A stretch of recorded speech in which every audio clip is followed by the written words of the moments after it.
Tutora bolada na área. Tô fazendo mais uma tentativa aqui meio improvisada, porque todos os meus programas de gravação aqui não funcionaram. Então tá meio que improvisado aqui, gente. Bom, todo mundo já tá sabendo da pandemia aí mundial que a gente está enfrentando. E em consequência dessa pandemia, a gente teve que tentar aqui umas estratégias para a gente dar sequência aí nos nossos estudos, né? A gente está vendo a disciplina de Ética, Cultura e Sociedade, e essa disciplina é uma disciplina bem interessante, ela aborda muito o tema filosofia, né? A gente vai corrigir aqui nesse primeiro vídeo a primeira questão da aula atividade 1, de Ética, Política e Sociedade. A gente vai fazer só uma questão, porque nós vamos ter que dar aqui uma introdução, né, de uns conceitos históricos antes de fazer de realmente responder, né, a questão, e vai tomar um pouquinho de tempo aqui. Então, para o vídeo não ficar muito longo, a gente vai fazer em etapas. Bom, vamos lá então, gente. A questão número 1, ela fala o seguinte: desde o surgimento da filosofia até os dias atuais, a história contou com muitos pensadores e diferentes correntes filosóficas. Dessa forma, faça a correspondência correta com as correntes filosóficas. O que essa questão está querendo saber, gente? Na verdade, ela quer que a gente faça uma ligação desses conceitos aqui, desses conceitos, ou melhor, com o nome de cada conceito, né? De cada tipo de filosofia. Daí ela cita aqui filosofia contemporânea, da Renascença, moderna e do Iluminismo. Bom, antes da gente responder, vamos fazer aqui uma revisãozinha da história. Os tempos históricos, gente, é como se fosse uma reta, né? Uma linha aqui no plano cartesiano. Só que a gente vai ignorar essa partezinha aqui da pré-história, porque ela não nos interessa, pelo menos nesse momento. Então, vamos focar aqui esses tempos históricos a partir do desenvolvimento da escrita, né? A gente pode dizer que são, né, que é dividido em 4 tempos. A gente tem a Idade Antiga, a Idade Média, Moderna e Contemporânea. Aqui na Idade Antiga, é bom a gente perceber que ela abrange tanto um período antes de Cristo até um período depois de Cristo, que a gente pode observar aqui embaixo. Então, assim, na Idade Antiga, ela deu-se início lá, aqui está 3.500, mas pode-se dizer até de 4.000 até 476 depois de Cristo, né?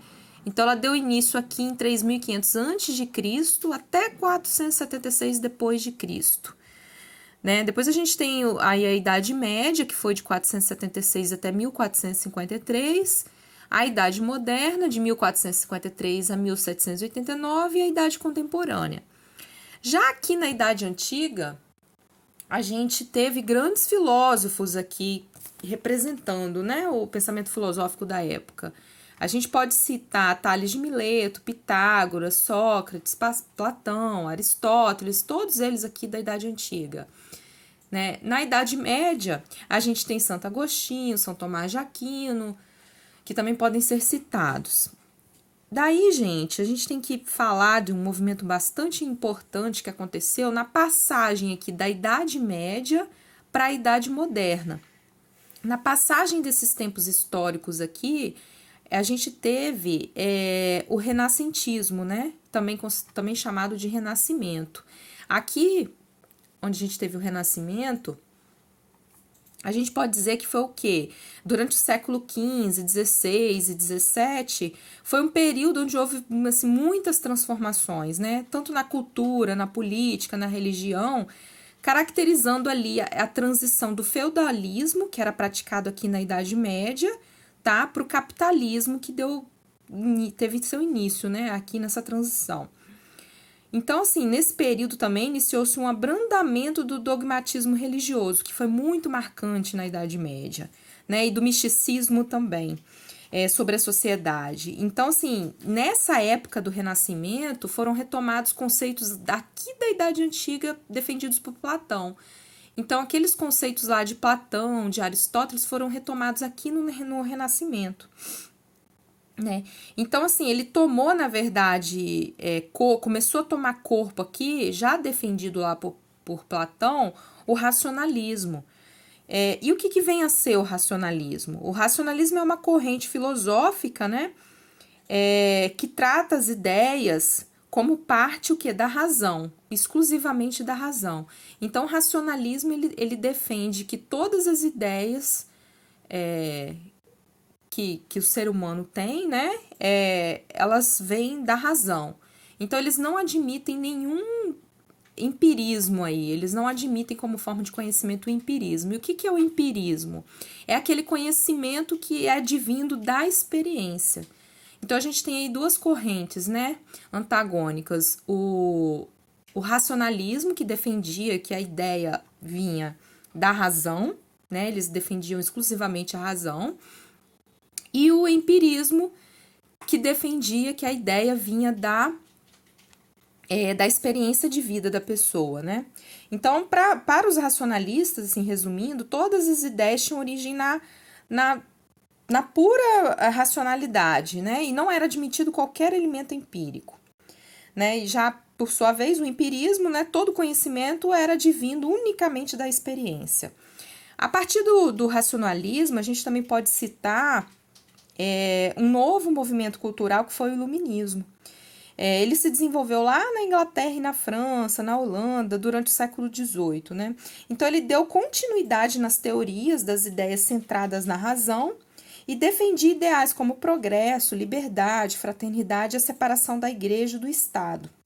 Houve também um questionamento à ortodoxia religiosa nesse período. O iluminismo ele foi marcado por uma ênfase no método científico. Inclusive, é uma frase, assim, bastante falada, né? Que no iluminismo jogou-se luz nas trevas. Isso é bem comentado, né? E o iluminismo, ele precedeu, inclusive, a Revolução Científica e a Revolução Francesa, que trazia como princípios que todo mundo já deve ter ouvido falar, liberdade, igualdade e fraternidade. Então, gente, só uma curiosidade, aqui na Idade Média, nós também fomos acometidos por uma grande pandemia, né? A peste negra. Todo mundo já deve ter ouvido falar também. E, coincidentemente, essa peste negra, ela também veio da China, né? Ela foi trazida por aquelas caravanas comerciais vindas da Ásia, exclusivamente da China, no caso, né? E deu-se origem àquela pandemia, começou, né? E ela dizimou praticamente 40% da população europeia no período. Então, voltando lá para nossa questão, acredito que agora vai ficar um pouquinho mais fácil, gente. Vamos analisar aqui cada conceito desse e tentar ver em qual abordagem dessas aqui ele está inserido, né? Ele se refere a qual abordagem. Então, a primeira fala o seguinte: foi marcada pelas descobertas de Platão, de novas obras de Aristóteles e também pela recuperação das obras dos grandes autores gregos e romanos. Gente, a gente está falando aqui de quê? Do Renascimento, né? O Renascimento foi aquele período em que as obras de Platão, de Aristóteles, elas foram retomadas, né? Então, o número que a gente, né, tem para preencher essa afirmativa seria o número 2, que diz respeito à filosofia da Renascença. A próxima, então, só da gente saber a primeira, a gente já eliminaria 3 possibilidades de alternativas. A gente só tem 2 possibilidades aqui, que seria a letra C e a letra D. As outras a gente já pode eliminar. Por quê? Porque a primeira alternativa não é o número 2. Então, assim, a gente já diminuiu bastante a nossa chance de erro, né? A próxima fala o seguinte: os filósofos tinham o propósito de jogar luzes nas trevas. Essa é bem fácil, né, gente? Em que se encontrava grande parte da humanidade. Isso aqui está se referindo a quê? A filosofia do iluminismo, né? Então, aqui a gente já mataria a questão. Por quê? Porque só tem uma possibilidade aqui da segunda ser a número 4, né? Entre a C e a D, e seria a nossa alternativa C, que é a nossa alternativa correta. A próxima diz respeito à filosofia do século XX, que aí a gente já entra na filosofia contemporânea, né, que é a que acontece até os dias de hoje. E por último, toda a filosofia que se desenvolveu durante os séculos XV, XVI, XVII, XVIII, XIX. Daí a gente está se referindo aqui à filosofia moderna. Então, gente, essa é uma questão bem conceitual, assim, não é difícil, né? E a nossa alternativa correta seria a letra C. Então, a gente se vê no próximo vídeo. Até lá!